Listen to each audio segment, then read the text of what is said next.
Welcome to the Six Figure Personal Stylist Podcast, the ultimate no BS business podcast for ambitious personal stylists ready to build a six-figure and beyond personal styling business. You won't hear the typical snooze fest business advice that most personal stylists get told all of the time.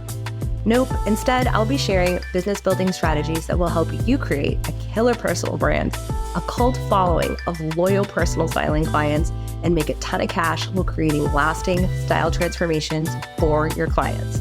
I'm Nicole Achi, your host and a former personal stylist of 14 years who built a lucrative styling business in 3 major cities, but only after spending years trying to crack the six-figure styling business code without burning out. And now I'm here to tell you how to do exactly the same. Let's get into it.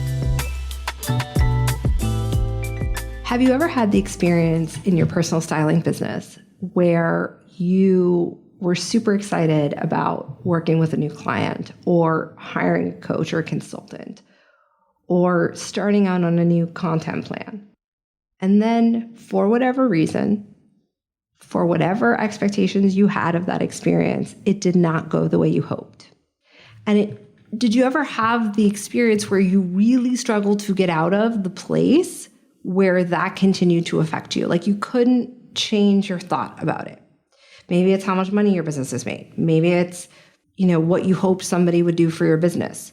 Maybe it's the way that your marketing is being met on social media, whether it's getting a response you like or it's getting no response at all. Today, we're going to talk about what the key ingredient is to turning this experience of disappointment around.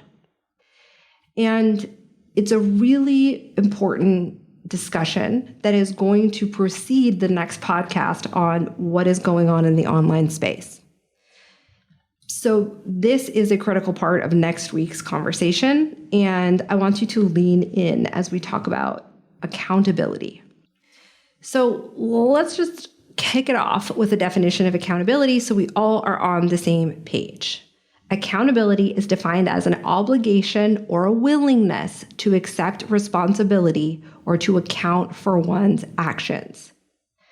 If you look up the word account, it means capable of being explained. And what I really like about this definition of accountability is the second part. It's to account for one's actions. It is so critical that we come to our business from an empowered place, regardless of what's going on. And that is going to require you to do something that most people will not do in their life. It is going to require you to step out of ordinary, everyday thinking and step into the behavior of someone who is extraordinary.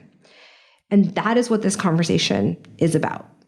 This is about us actually learning the framework for taking accountability, because accountability in our life, in our business, in our relationships is the only thing that gets us results. If we don't have this piece, all the frameworks, all the coaching, all the tactics, all the consultants cannot help you. And I think what I often experience on sales calls or, with clients who are struggling to keep up with the program that is created for them is that they often lack an understanding of what real accountability is. And without this understanding, there's a lot of ways that our businesses don't grow and don't move forward, including the fact that if we don't understand this and master it for ourselves, we will not be able to create experiences where our clients are fully accountable for their side of the equation in a styling experience. And when that happens, you need to be someone who understands what's the client's sort of world of responsibility and what your world of responsibility is. This is why taking your business seriously as a business and getting business skills and business acumen is an essential part of being a good stylist.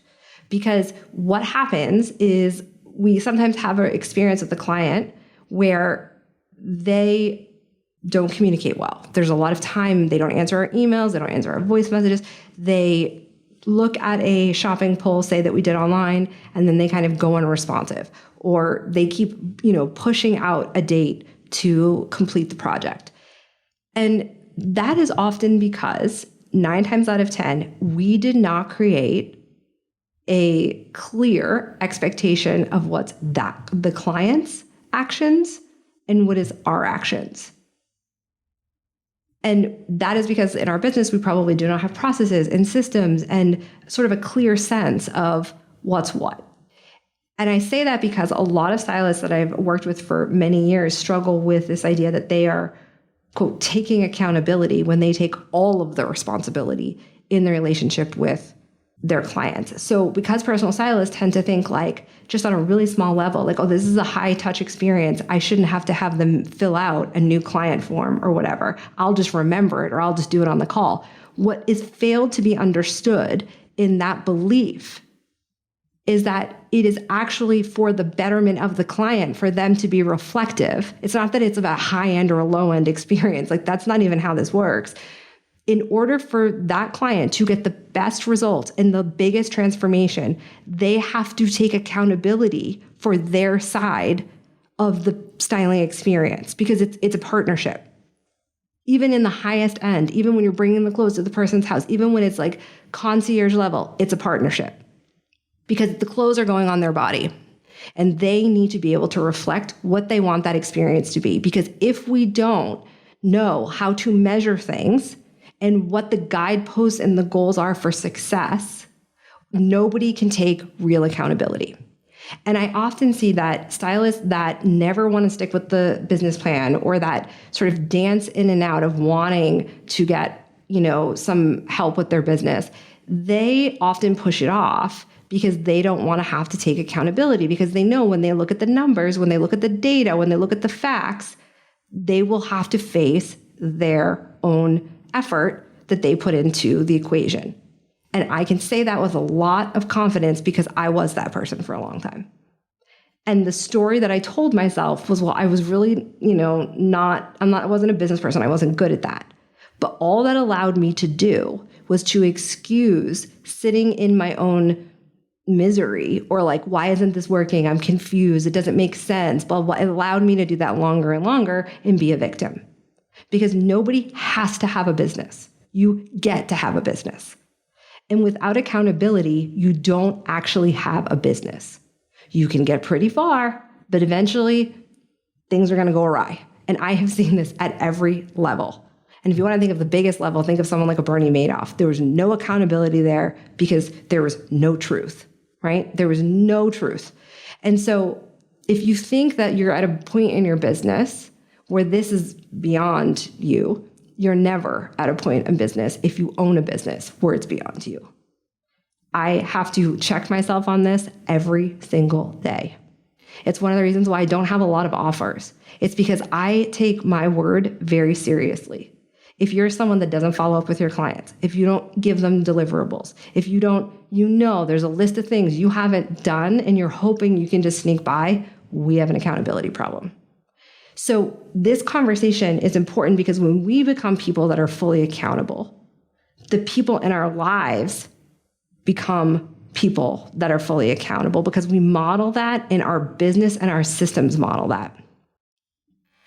So in order to be accountable, you have to be able to, like I said, account for our actions, which means that you need to be clear on the things that you're doing, what the markers are of success are. And that's why having a business plan, and that's why actually following a plan, even if it's loosely, even if it's your plan. If it means, like, for example, in my Income Accelerator program, in the marketing program, I have a section where I tell the stylists that I work with, I want you to make a quote unquote marketing plan, like a strategy from your best energy, your okay energy, and your worst day energy. And I want you to build the plan not to your highest energy. So I don't want you thinking you're going to post 5 reels every week with new trending sounds and new original content.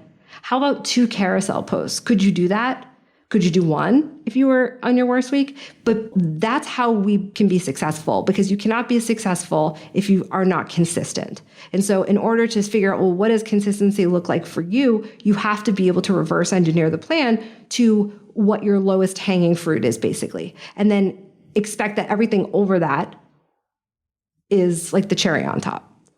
This is what it looks like to be accountable. This is what it looks like to account for your actions. I have these markers in my one-to-one and in my group programs for this reason. I understand better than anyone that life happens. I understand better than anyone how hard it is to run a business. I have gotten my first business to six figures. I had to get there again after the pandemic as a stylist, and I did it with this business. I know what it's like when nobody answers you. I know what it's like to market and feel like it's crickets. I know what it's like to not have clients for a few months. I've experienced all of those things. And I am still accountable for my actions that got me those results. And I want to support every stylist that comes into my world, whether it be from this podcast or into one of my programs, to understand that until they take full accountability for the results they get, they don't have any power in their business. This is where power lies. This is where success comes from. And one of the ways that we can not take accountability is by not stopping ourselves and understanding the difference between busy work and result work in our business. But work that actually moves us forward and work that actually just like keeps us busy, because they kind of feel the same. You're busy with all of them. You can be confused with all of them. You can think you're doing all the things and nothing's happening. But the one difference between stylists that are at six figures, stay at six figures, and maintain that and go above it, and the people that don't, are that the people that are doing work know what success looks like. The people that are doing busy work are actually really not interested in looking at what it looks like. They don't like the plan. And listen, I get it if you're neurodivergent or whatever, but if you cannot stick with the general principle of, I post twice a week, I, look at my finances once a month. I'm not saying like very heavy, I don't really love a very heavy, rigid schedule kind of a thing, but you have to know what the markers of success are. So let me give you an example in this business. We are now at 15 months of the styling consultancy when I record this. My goal was to get, and you're going to think this is crazy because the numbers are low, my goal was to get to 500 followers, between 500 and 1,000 in the first year. We're at like 700 or something like that today. So the goal is, before I get there, am I converting? That's why I don't focus on the numbers. I was like, okay, I need to get this account up so people are like watching it, and I need enough people to be watching it in order for me to be able to know if things are converting or not, right? And so because I was able to get the business to six figures with that small of an audience, and at that point, not even a podcast, right? I was just doing roundtables.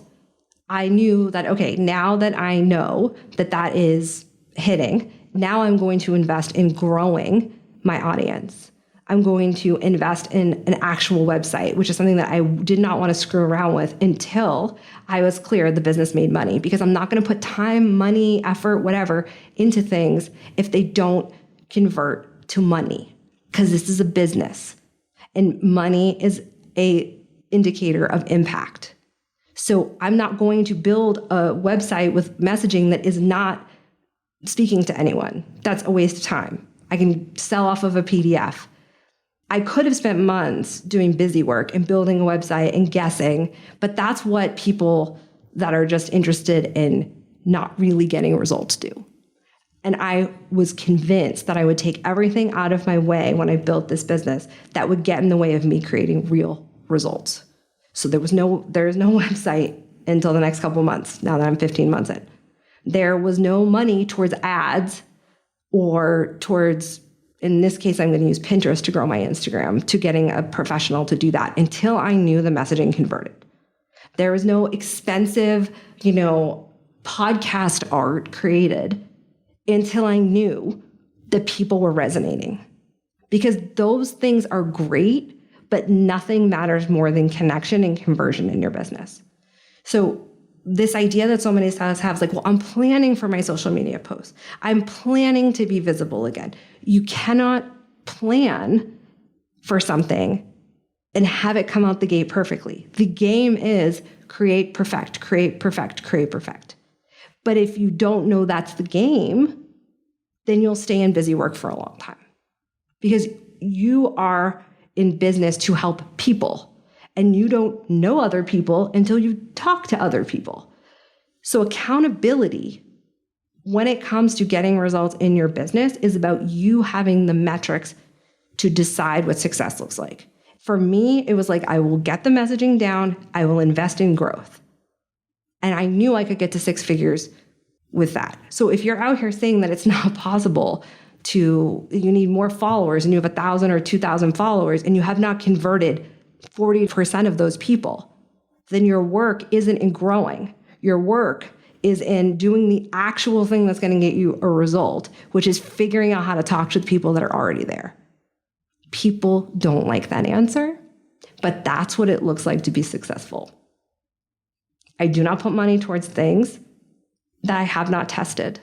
I did one-to-one for over a year. I perfected the framework because one thing about me is I am not going to give you the plan that I used to get to six figures 14 years ago, like so many people do. That is absolutely the worst thing I could do for you. I use a plan that got me to six figures again after the pandemic because the world is not the same. The online space is not the same. We'll be chatting about that next week. And then I tested it and perfected it over a year with clients. Now it's a group program because I know it works right now. And that's why so many people come from other group programs to my program or from other group programs to my one-on-one is because they're using frameworks that I was using 15 years ago to grow a business. And the world is not the same. I would be very cautious of someone that tells you they're giving you their business model from when they started growing. I would ask them, well, when did you start that business? When did you get all those Instagram followers? Because even 2 years ago, Instagram growth, for example, was much different and easier than it is now. And I'll tell you right now, it was even easier 10 years ago, which is what I wish I could go back and tell my old self, right? So just because someone, say, makes six figures, how much money are they taking home, right? I run an incredibly lean business. I have my stylists run lean businesses for this reason, because it's not impressive to make $1 million if you're only bringing home before taxes $100,000. Like all those people, all the help you had to spend in order to make that money isn't impressive, because now you can't show other people how to have a profitable business. So this is why understanding for you and for the people that you hire and for the places you're in and for the relationships you build with your clients, what the markers of success are is where you can have true accountability. That's why business plans have to exist. That's why frameworks are important and following them.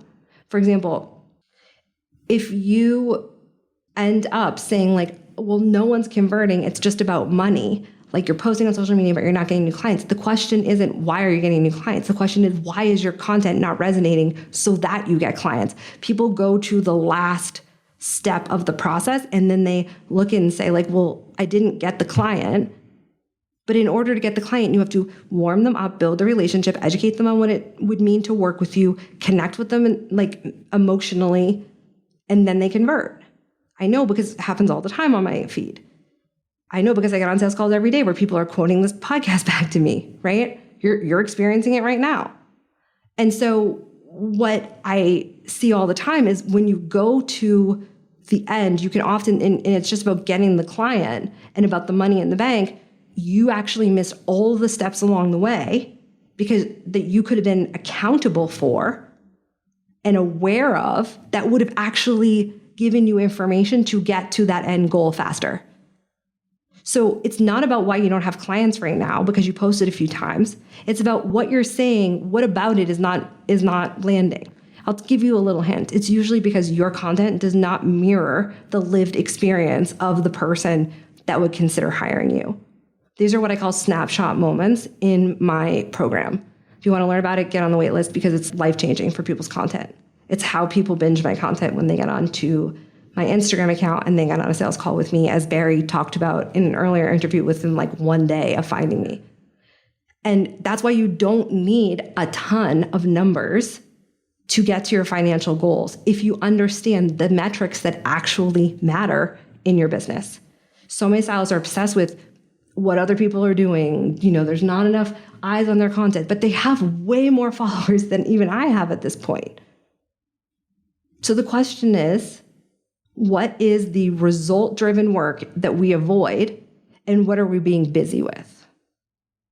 That answer to that question, like what are we not measuring? What are we not taking accountability for? What are we not looking at?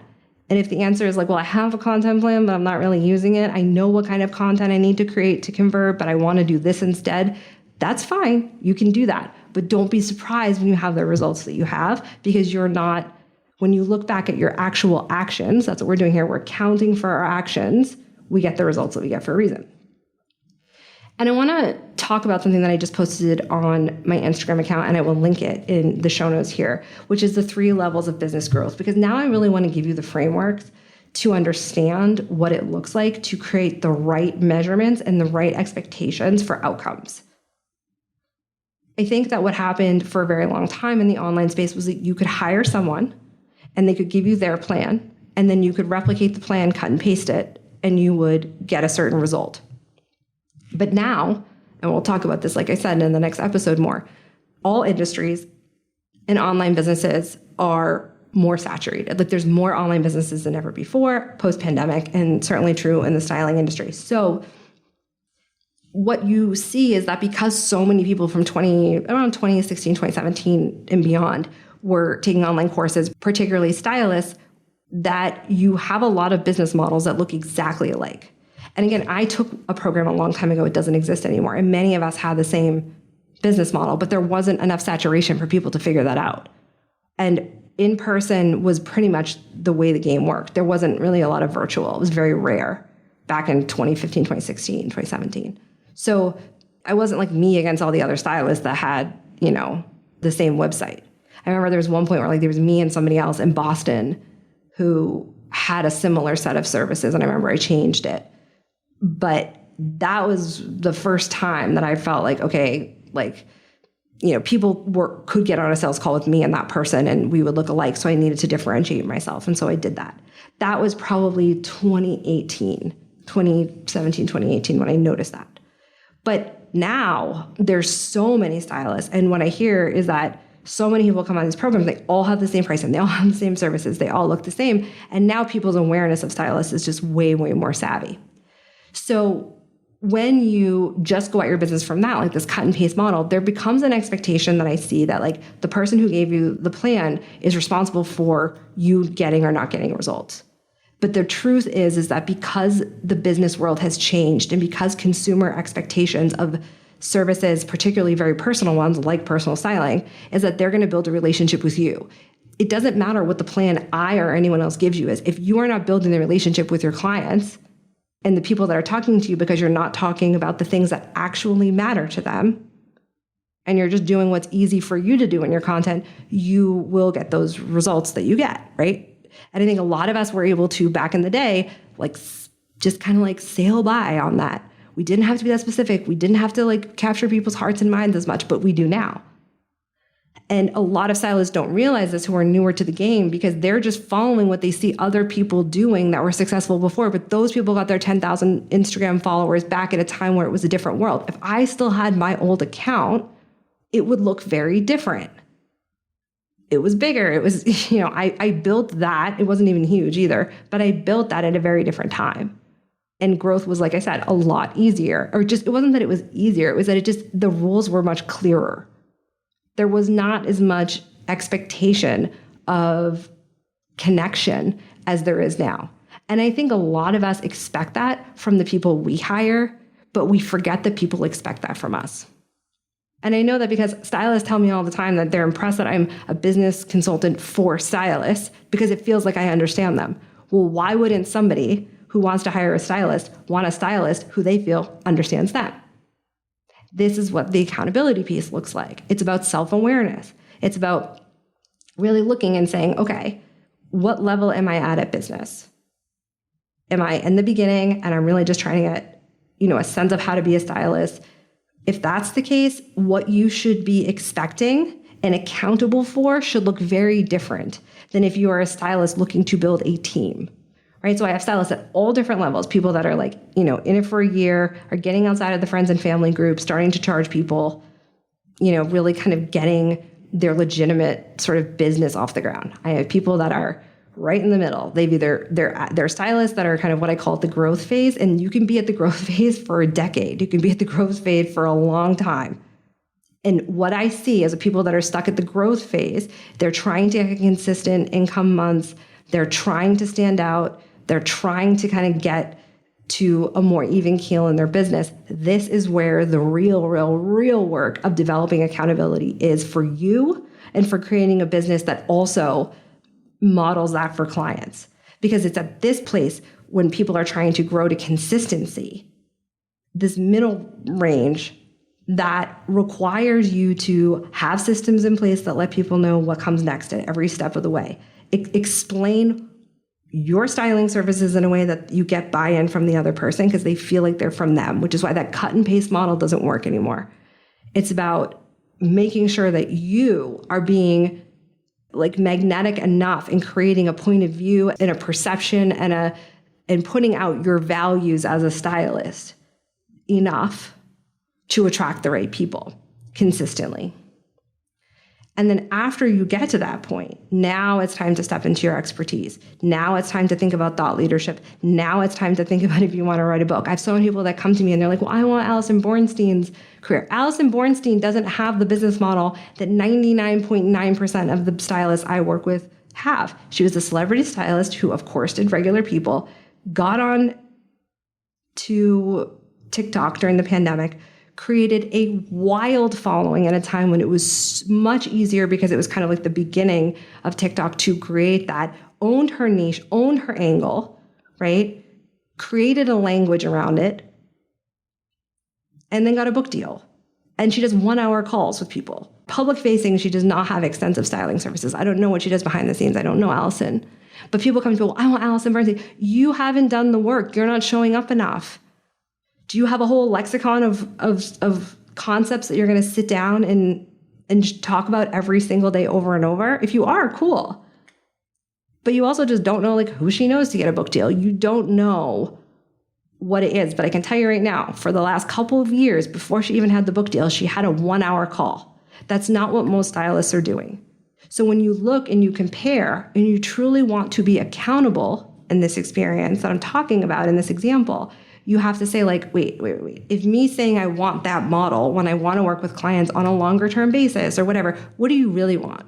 Do you really want her business, or do you want to feel successful and that's what you think it looks like? Because again, what we don't measure, what we don't define, we cannot be accountable for because we cannot take stock of our own actions toward it. Just wanting to have a business like Alison Bornstein is not a vision for your business. So if you think about where you are you at that point where you're just trying to get out of your friends and family and get, certain people? Are you at the point where you're kind of in a growth phase? Which again, all of these things can stay at this for 3 months, a year, 6 months, 9 months, 9 years. It doesn't matter how many years of business you have. It matters how much result-driven work you're doing in your business versus busy work. But most of the stylists that I see get stuck in the growth phase. They're not at consistent income months. When I look at the people that are in the expertise phase, the people I'm working with that are multi-six figures, wanting to get beyond that want teams or have teams, they don't get stuck in the, well, let me get it perfect. Let me get my Instagram plan right. Let me, I'm not ready yet. The website has to be perfect before it goes up. Because perfect to who?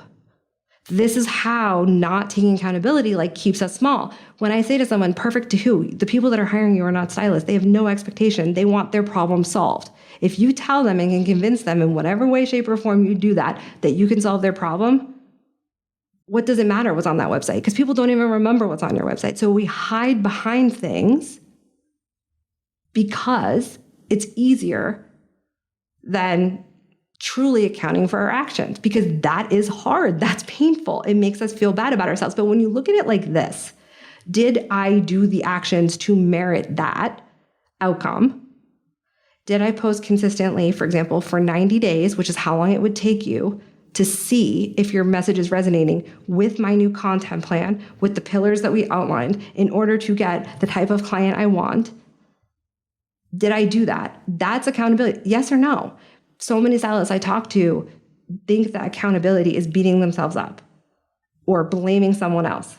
But that's not actually how it works, because neither one of those sort of stress response tactics get you answers. What gets you answers is actually taking accountability. Notice none of this is about blame.